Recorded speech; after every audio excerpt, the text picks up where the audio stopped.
And what we find is that the total amount of calories burned is actually the more important thing to focus on rather than focusing on the specific ratio of carbs to fats or finding that perfect fat burning zone.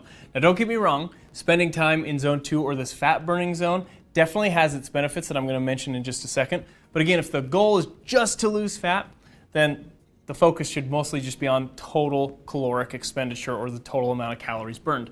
And to help us illustrate this, there's a really cool study where they took two groups and divided one group into a low intensity group that was doing zone 2, the fat burning zone, and then another group was in the high intensity group.